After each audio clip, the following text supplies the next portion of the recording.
kasus yang teman-teman atau masyarakat sudah monitor di media sosial ataupun di wilayah Kabupaten Sika khususnya, bahwa telah terjadi tindak pidana pembunuhan yang terjadi pada hari Jumat atau Sabtu dini hari tanggal 23 Agustus 2025 yang lalu. Jadi sekitar pukul 2 dini hari itu bertempat di salah satu tempat yang sedang berlangsung acara pesta nikah yang beralamat di Jalan KS Tubun di wilayah Kelurahan Kota Baru, Kecamatan Alok Timur, Kabupaten Sika.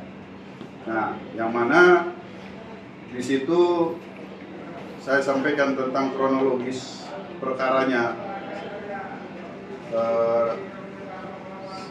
ringkasannya, di mana awalnya ada tempat pesta yang tidak lama kemudian ada salah satu anak kecil. Nah, ini berdasarkan fakta-fakta pemeriksaan saksi-saksi yang ada. Saya sampaikan duluan bahwa saksi-saksi yang kami lakukan pemeriksaan ada 10 orang.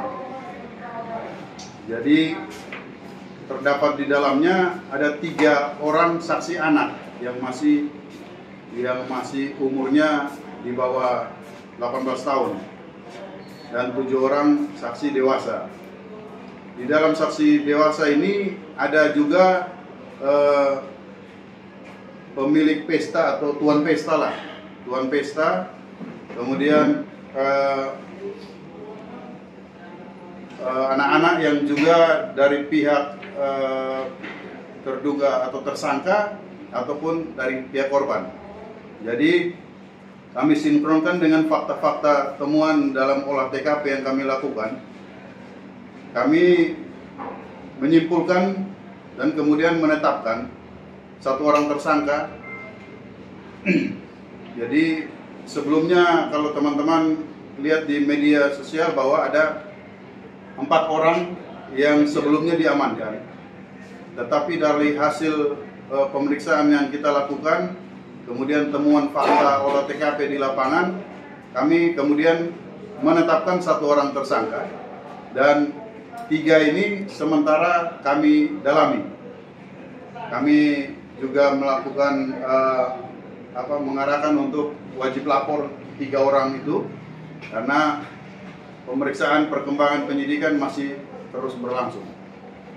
Dari sedikit saya sampaikan terkait dengan kronologis bahwa anak bernama Selo, dia datang melaporkan kepada si tersangka bahwa temannya kena pukul di area pesta di TKP. Nah, kemudian setelah itu tersangka turun ke yang sebenarnya dia ada di tempat pesta yang berdekatan juga dengan tempat pesta yang TKP. Dia turunlah ke TKP di lokasi kejadian dan melihat saksi atas nama si Yanus sedang dipukul atau terjadi keributan di situ. Jadi keributan saling pukul. Kemudian Yanus ini sudah mengalami pendarahan di bagian wajah.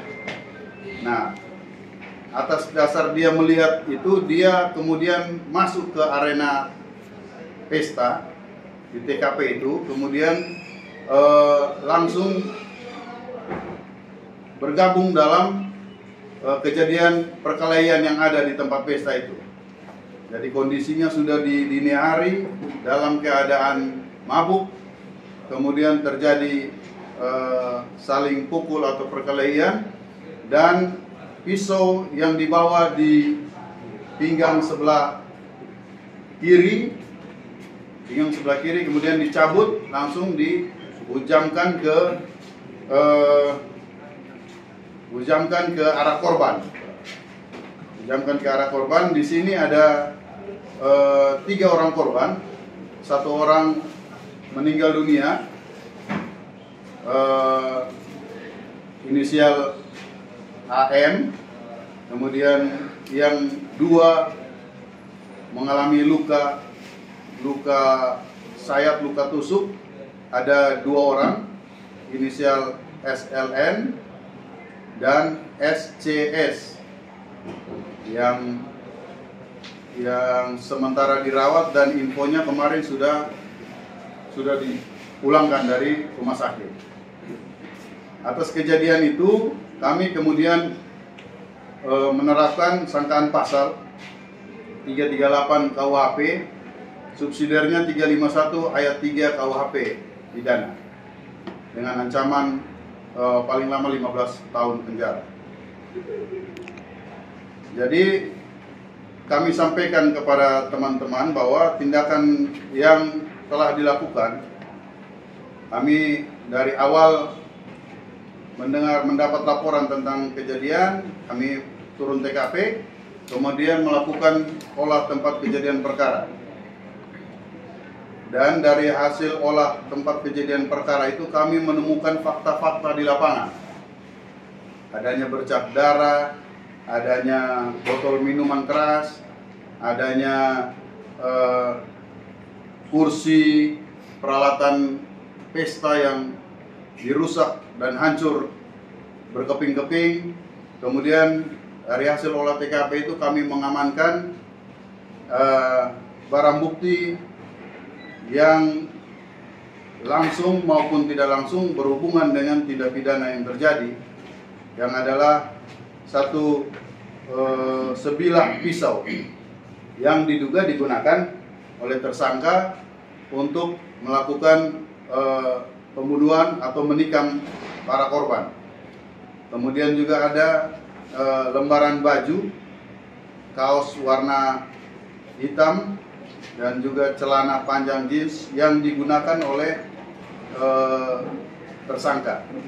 Kemudian kami juga mengamankan barang seperti lembaran baju, kaos milik korban yang ada bercak darahnya, 1 lembar celana panjang milik korban, kemudian 1 buah ikat pinggang juga ada bercak darah, kemudian celana milik korban boxer, dan ada juga taplak meja yang berwarna biru putih dan ada bercak darahnya.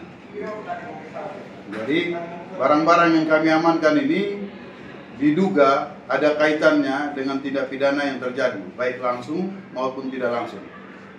Dari hasil pemeriksaan kita bisa melihat bahwa ada juga bentuk-bentuk barang yang kami amankan di lokasi TKP, yaitu kursi yang patah, kemudian botol minuman, baik moke, kemudian jenis minuman seperti bir ataupun ceret yang digunakan, kemudian taplak meja yang ada darahnya. Jadi hal-hal ini yang kita dapatkan dalam pelaksanaan olah tempat kejadian perkara, yang mana yang kami sita tentunya yang ada hubungan dan ada kaitannya langsung dengan tindak pidana pembunuhan yang terjadi. Kemudian kami sudah melakukan penyidikan dengan sprindik dan springgas, kemudian melakukan pemeriksaan saksi-saksi dan juga tersangka, dan melakukan penahanan kepada tersangka si Angelo ini alias Iko, yang sudah kami tahan di Rutan Mapores Sika. Rencana tindak lanjutnya masih melakukan penyidikan dan melakukan pemberkasan dan mengirimkan ke jaksa penuntut umum untuk diteliti.